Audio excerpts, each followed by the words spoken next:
के study point पर आज फिर आपके लिए 25 नंबर का बीपीएससी प्रीवियस ईयर का क्वेश्चन आपके सामने लाए हैं और वो है 66। ये सब क्वेश्चन आप अगर बीपीएससी 70 देने वाले हैं तो यहाँ से आपको बेनिफिट मिला है, क्योंकि आपको एक ट्रेंड पता चल जाएगा कि किस टाइप के क्वेश्चन पूछे जा रहे हैं। इससे पहले हम 2-3 वीडियो आपको प्रोवाइड कर चुके हैं 69 बीपीएससी, वो 66 बीपीएससी का जो प्रीवियस ईयर में पूछा गया है क्वेश्चन उसका लेवल हम करवाएंगे।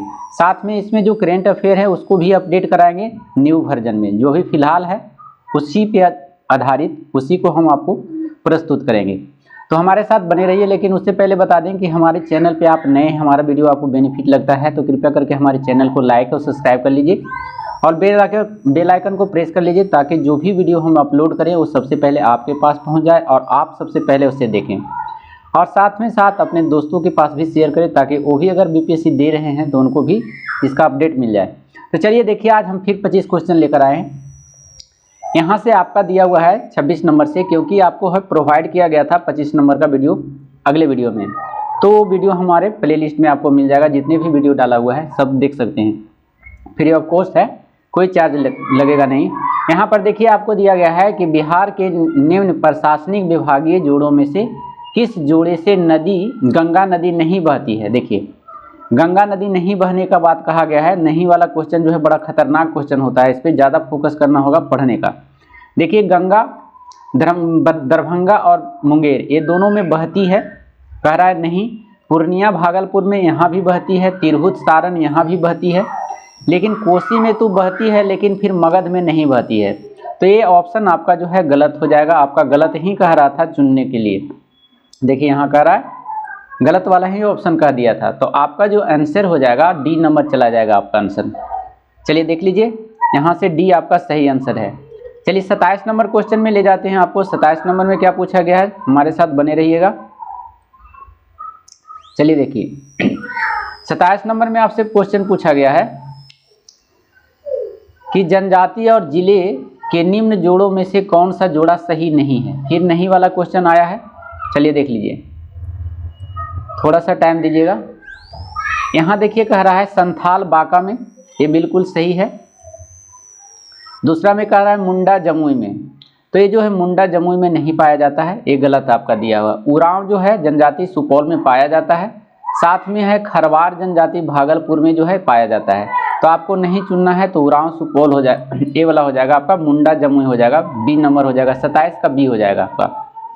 चलिए अगला क्वेश्चन जो है आपका 28 नंबर क्वेश्चन में लेके चलेंगे। 28 नंबर में देखिए, 28 नंबर में आपसे पूछा गया है कि बिहार राज्य के कुल भौगोलिक क्षेत्र की तुलना में समस्त वन क्षेत्र का प्रतिशत है। वन क्षेत्र का प्रतिशत पूछ दिया है कि जितना बिहार का क्षेत्रफल है उसके अनुसार वन का क्षेत्रफल यहाँ कितना है।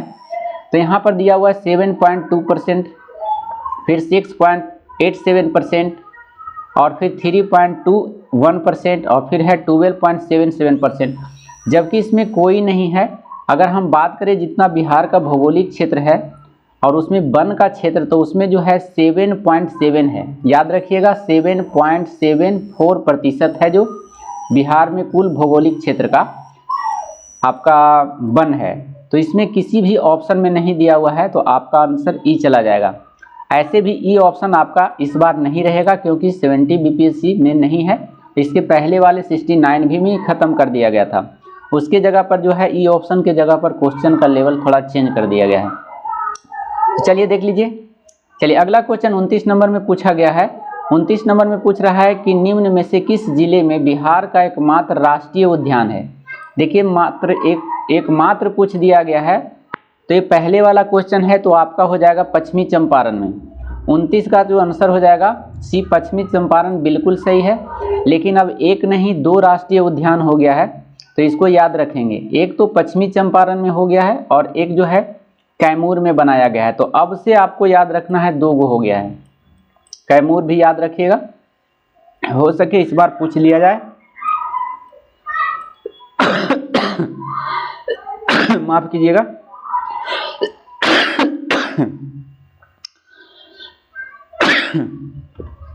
माफी चाहते हैं थोड़ा सा। एकमात्र राष्ट्रीय उद्यान, तो इसके अनुसार जो है पश्चिमी चंपारण है। अब की बार अगर पूछा जाए तो दोनों मारिएगा, कैमूर और पश्चिमी चंपारण। चलिए 30 नंबर में देखिए, 30 नंबर में क्या पूछ रहा है। 30 नंबर में आपसे पूछा गया है, चलिए देखिए यहाँ पर 30 नंबर में आपसे पूछा गया है, थोड़ा सा टाइम दीजिएगा। चलिए देखिए यहाँ पर आपको 30 नंबर में लेके चलते हैं। 30 नंबर में आपसे पूछा गया है कि भौगोलिक क्षेत्र की दृष्टि से जापान का सबसे बड़ा द्वीप कौन सा है। बड़ा द्वीप जापान का पूछ दिया है, तो बड़ा द्वीप जो जापान का सबसे है होन्शु द्वीप है, बिल्कुल सही जवाब है ये। 30 का बी हो जाएगा। ऐसे भी होक्काइडो भी है जो जापान का ही द्वीप है, और शिकोकू भी जापान का है, क्यूश द्वीप भी जापानी, सभी द्वीप जो दिया हुआ है अब जापान का है। चलिए अगला क्वेश्चन है 31 नंबर में। 31 नंबर में आपसे पूछा गया है कि ग्रीनलैंड निम्न देशों में से किस देश का भाग है। ग्रीनलैंड के बारे में पूछा गया है, जो कि आपका अटलांटिक महासागर के बीच में है, उत्तरी छोर पर। तो इसमें पूछा गया है कि किस देश का भाग है। तो ये जो भाग है आपका वह डेनमार्क का है, क्योंकि अमेरिका का एक लौता ऐसा यूरोपीय कंट्री जो है ग्रीनलैंड पर अधिकार किया हुआ है वो है आपका डेनमार्क। और ऑप्शन क्या हो जाएगा आपका, डेनमार्क हो जाएगा।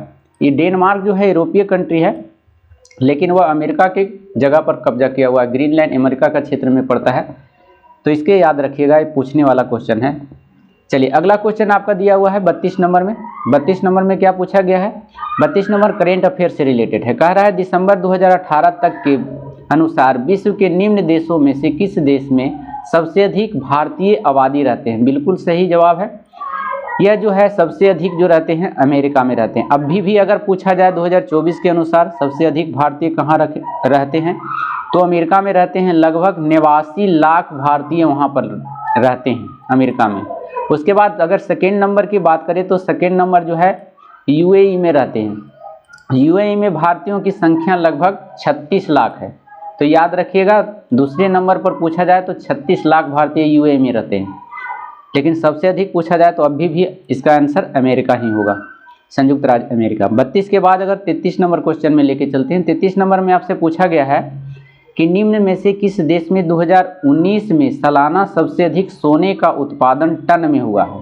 देखिए सोने के उत्पादन से संबंधित है, तो 2019 में जो है आपका सही आंसर चाइना है। अगर 2024 के अकॉर्डिंग देखें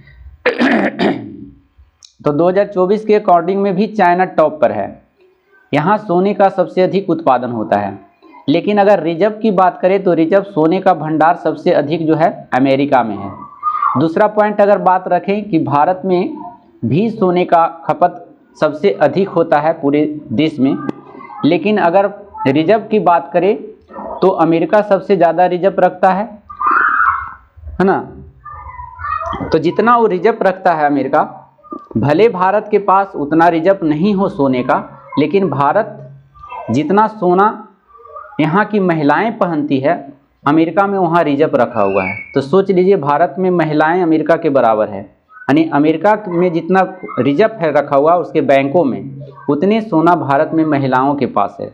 भले रिजर्व भारत सरकार के पास नहीं है, लेकिन अगर भंडारण में कहा जाए तो भंडारण सबसे अधिक अमेरिका में है सोने का, और उत्पादन करता है चाइना। चलिए अगला क्वेश्चन है 33 के बाद हम चलते हैं 34 नंबर क्वेश्चन में। 34 नंबर क्वेश्चन में देख लीजिए क्या पूछा गया है, थोड़ा सा टाइम दीजिएगा। 34 नंबर क्वेश्चन देख लीजिए। 34 नंबर में आपसे पूछा गया है कि निम्न में से किस महाद्वीप में सबसे अधिक देश हैं। तो सभी जानते हैं एशिया महाद्वीप, एशिया जो है सबसे अधिक देश है, सबसे अधिक देशों की संख्या एशिया में है। उसके बाद अफ्रीका में है। अगर बात करें सबसे बड़ा महादेश का, तो सबसे बड़ा महादेश भी क्या है, एशिया है। एशिया के बाद आपका अफ्रीका आता है, अफ्रीका के बाद नॉर्थ अमेरिका में, और नॉर्थ अमेरिका के बाद बड़ा आता है देश साउथ अमेरिका, सबसे छोटा आता है ऑस्ट्रेलिया। चलिए 34 के बाद 35 नंबर में देख लेते हैं। 35 नंबर में क्या पूछा गया है। 35 नंबर में आपसे पूछा गया है जो करेंट अफेयर से रिलेटेड है।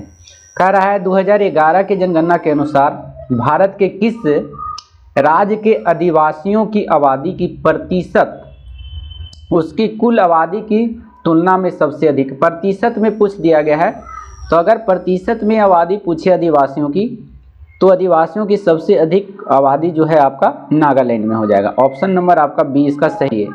35 का हो जाएगा आपका सी, माफ कीजिएगा सी हो जाएगा। सी सबसे अधिक प्रतिशत में अगर आबादी पूछे आदिवासियों की तो सबसे अधिक जो हो जाएगा आपका मिजोरम हो जाएगा। चलिए अगला क्वेश्चन है 36 नंबर में लेके चलेंगे आपको। 36 नंबर में क्या पूछा गया? 36 नंबर में पूछा गया है कि निम्न कॉफी उत्पादक क्षेत्र में से कौन सा क्षेत्र कर्नाटक में नहीं है।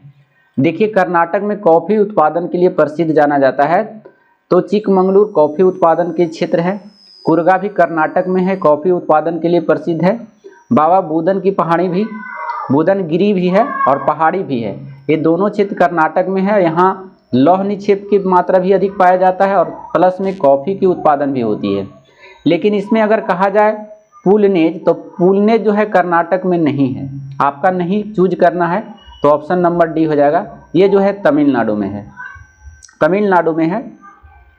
अगला क्वेश्चन है आपका 37 नंबर में। 37 नंबर में देख लीजिए, भौगोलिक दृष्टि से, भौगोलिक क्षेत्र की दृष्टि से भारत के निम्न जिलों में से कौन सा जिला सबसे बड़ा जिला है? बहुत अच्छा प्रश्न है। 37 में पूछ दिया है, सबसे बड़ा जिला का नाम पूछ दिया है, तो सबसे बड़ा जिला जो है भारत में लेह का है, ये सबसे बड़ा है। तो सबसे छोटा भी आपको याद रखना चाहिए, सबसे छोटा जिला जो है भारत में वो माहे है। माहे जो है पुदुचेरी का जिला है, तो इसको याद रखिएगा। सबसे छोटा जिला अगर कहे भारत में तो माहे हो जाएगा, पुदुचेरी में है, और सबसे बड़ा लेह हो जाएगा। चलिए अगला क्वेश्चन 38 नंबर में देखिए। 38 नंबर में क्या पूछा गया है? 38 नंबर में क्या पूछा गया है देख लीजिए, थोड़ा सा टाइम दीजिएगा हमारे पास। 38 नंबर में आपसे पूछा गया है, चलिए देखिए थोड़ा सा टाइम दीजिएगा। चलिए देखिए यहाँ से आ गया। 38 नंबर में आपसे पूछा गया है कि भारत के किस राज्य में वन्यजीव अभयारण्य सबसे अधिक है। देखिए वन्यजीव अभयारण्य की बात करें तो सबसे अधिक जो आपका है मध्य प्रदेश में। अभी भी करंट अफेयर में अब पूछा जाए तो सबसे अधिक वन्य अभयारण्य भी मध्य प्रदेश में ही है। चलिए टाइगर प्रदेश के नाम से भी इसे जाना जाता है। चलिए अगला क्वेश्चन आपका दिया हुआ है 39 नंबर में। 39 नंबर में देख लीजिए, बिहार से रिलेटेड है। बिहार में प्रवाहित होने वाली निम्न नदियों में से उत्तर की ओर प्रवाहित होने वाली नदी कौन सी है? कौन सी नदी है माने उत्तर की ओर प्रवाहित होने वाली? तो देखिए बागमती नदी जो है उत्तर की ओर से आती है और गंगा में मिल जाती है। कमला नदी भी उत्तर से आती है और गंगा में मिल जाती है। कोसी भी उत्तर से आती है, गंगा में मिल जाती है। गंडक भी आती है और उत्तर से मिल जाती है। तो सभी नदियां जो है उत्तर से आकर के मिल जाती है। इसके साथ साथ महानंदा भी है और बहुत सारी नदियां हैं, बूढ़ी गंडक भी है। तो ये सभी नदियां, घाघरा भी है, तो ये सब उत्तर की नदी है जो बिहार में आकर के गंगा में मिल जाती है। तो इसका ऑप्शन सभी सही हो जाएगा। तो इसमें सभी का ऑप्शन नहीं दिया गया है, इसीलिए ऑप्शन नंबर आपका ई चला जाएगा। अगर दक्षिण की ओर से बहने वाली नदी का नाम पूछे जाए तो नदी से देख लीजिए, दक्षिण मान लिया जाए गंगा है तो दक्षिण से आकर जो मिलती है वो है पुनपुन है, सोन है और उसके बाद करमनासा है ना। ये सभी क्यूल नदी है, अजैब नदी है, ये सभी नदियां जो है दक्षिण से आकर के गंगा में मिलती है।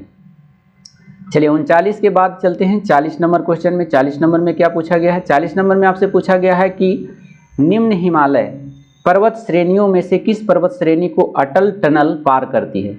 सबसे पहले देख लीजिए अटल टनल पार करती है किस पर्वत श्रेणी से? तो ये पार करती है पीर पंजाल से, पूर्वी पीर पंजाल से। ऑप्शन नंबर जो है आपका 40 का डी सही बिल्कुल है। और पूर्वी पंजाल अटल टनल जो है हिमाचल प्रदेश में है। याद रखिएगा, आपको कन्फ्यूज होगा, जम्मू कश्मीर दे देगा तो आप मार देंगे जम्मू कश्मीर, लेकिन अटल टनल जो है हिमाचल प्रदेश में है, याद रखने योग्य बात है। अगर अटल टनल की बात करें तो इसकी जो है लंबाई याद रखिएगा 9.02 किलोमीटर है। याद रखिएगा 9.02 किलोमीटर इसकी लंबाई है। चलिए 40 के बाद 41 नंबर में लेके चलेंगे आपको। 41 नंबर में क्या पूछा गया है? 41 नंबर में आपसे पूछा गया है आपसे, चलिए देख लीजिए यहाँ पर।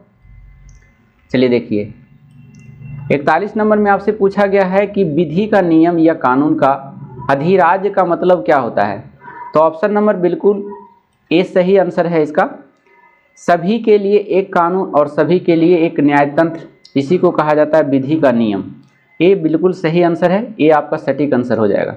चलिए अगला क्वेश्चन आपका दिया हुआ है, नेक्स्ट क्वेश्चन चलते हैं लेकर के आपको। पंचायती राज से संबंधित है, इस बार भी आपको पूछा जाएगा तो आपको देखकर जाना है, क्योंकि पंचायती राज ये सब हाईलाइटेड क्वेश्चन रहता है, हमेशा पूछ दिया जाता है एग्जाम में।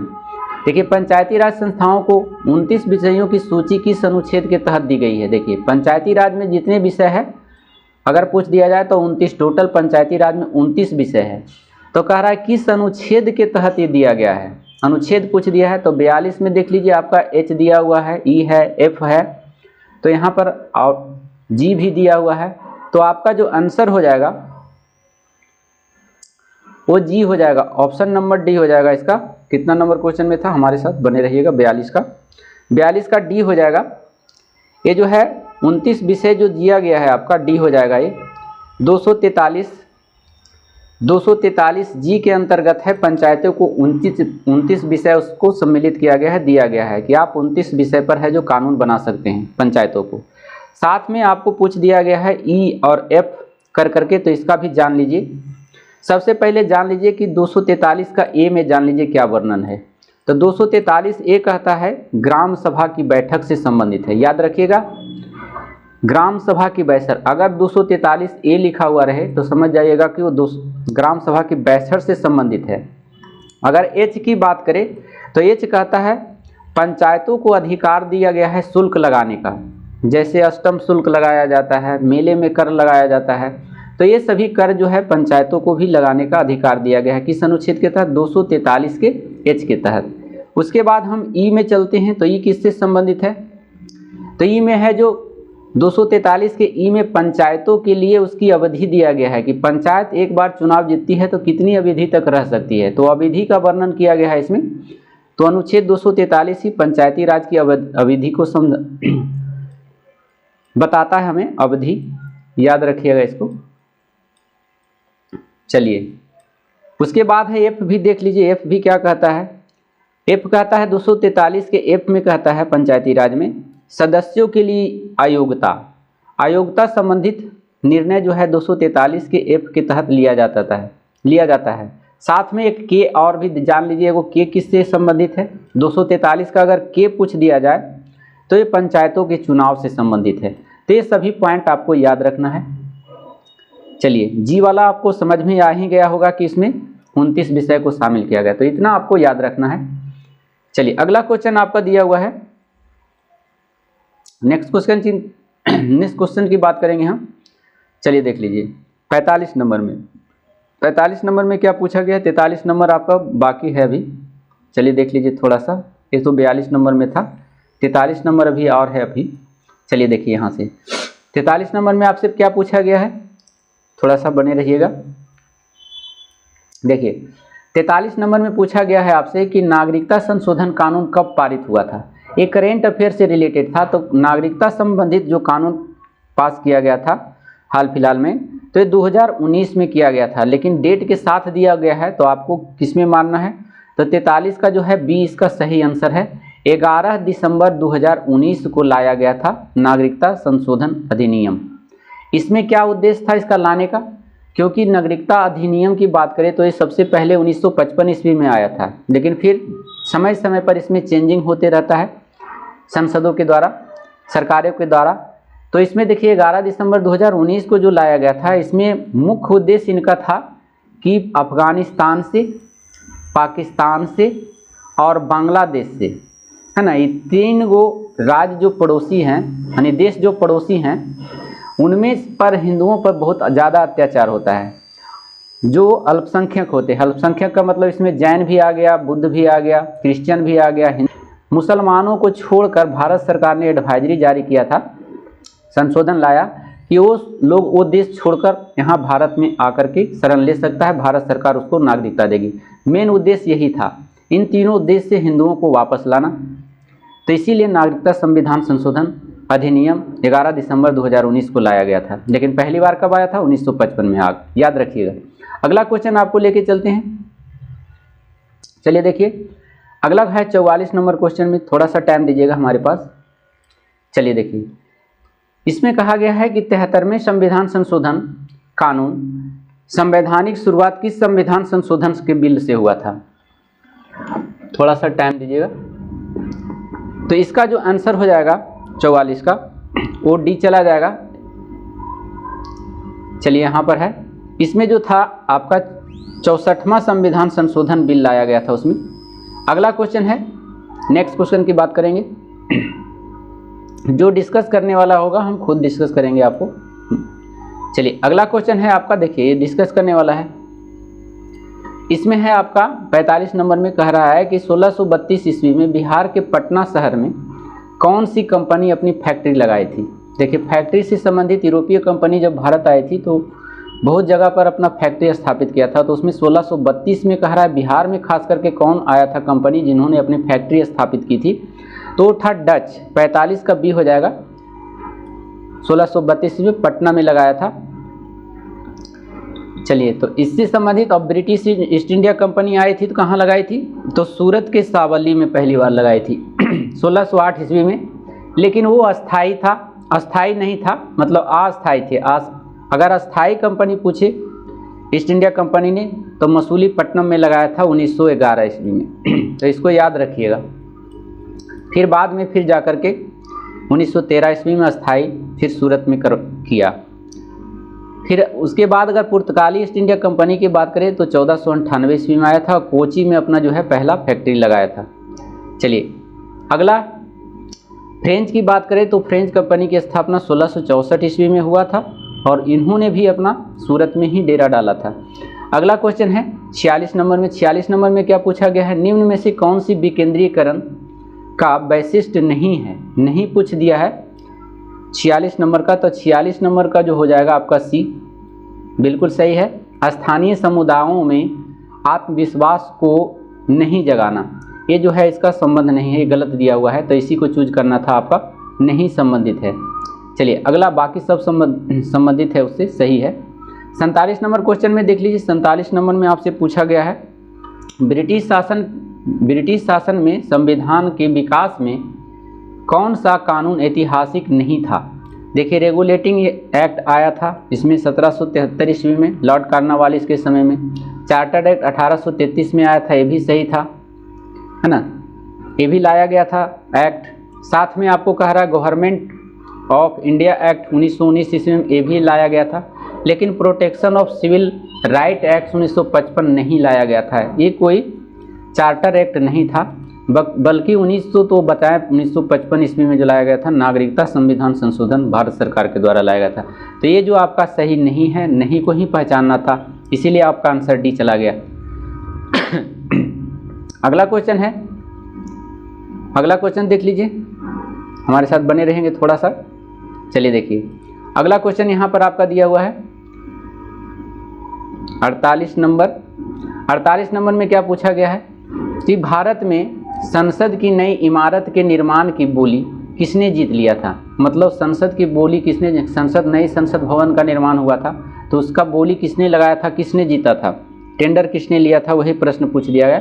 तो टाटा के द्वारा, टाटा प्रोजेक्ट लिमिटेड के द्वारा लिया गया था, ऑप्शन नंबर ई। और ये बहुत इंपॉर्टेंट है, एक तो नया संसद बनाया, साथ में आप ही हाल फिलहाल देखें तो रतन टाटा जी का निधन हो गया था। कब हुआ, तो ये आपको डेट मालूम रखना चाहिए क्योंकि आने वाले एग्जाम में पूछ सकता है। 9 अक्टूबर को हुआ था उनका डेट, 9 अक्टूबर 2024 को। तो याद रखिएगा 9 अक्टूबर 2024 को जो है रतन टाटा जी स्वर्गवास हो गए। कितने वर्ष की उम्र में, तो याद रखिएगा 86 वर्ष के उम्र में इनको जो है निधन प्राप्त हुआ। कहाँ निधन हुआ था, मुंबई के कैनेडी हॉस्पिटल में। क्या हुआ था इनको, तो ब्लड प्रेशर, हाइपरटेंशन हो गया था। ऐसे भी जानते हैं बुढ़ापा में हाइपरटेंशन ज़्यादा हो जाता है, जिसके वजह से उन्हें है जो डॉक्टर संभाल नहीं पाए, उनकी डेथ हो गई।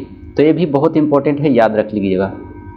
चलिए अगला क्वेश्चन है आपका दिया हुआ 49 नंबर में। देखिए 49 नंबर में क्या पूछा गया है, 49 नंबर में पूछा गया है कि भारत के संविधान का कौन सा अनुच्छेद भारतीय निर्वाचन आयोग की स्थापना से संबंधित है। तो अनुच्छेद 324, ये जो है भारत सरकार के निर्वाचन आयोग से संबंधित है, अनुच्छेद 324। और लास्ट क्वेश्चन आपको 25 में लेके चलते हैं, 50 क्वेश्चन में।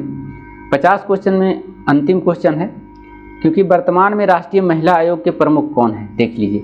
ये पहले का पूछा हुआ क्वेश्चन है जिसका आंसर जो आपका सी बिल्कुल सही है, रेखा शर्मा। लेकिन अभी अगर करंट में देखें हम तो बदल चुका है, अब जो है रेखा शर्मा को नहीं मारना है आपको, अब इसके जगह पर आ गया है विजय किशोर रहाटकर, राजस्थान की है। तो इसको याद रखिएगा। आपसे अगर पूछा जाए कि राष्ट्रीय महिला आयोग के प्रमुख अभी कौन है, 2024 में कौन बनी है, तो विजय किशोर रहाटकर जो राजस्थान की है।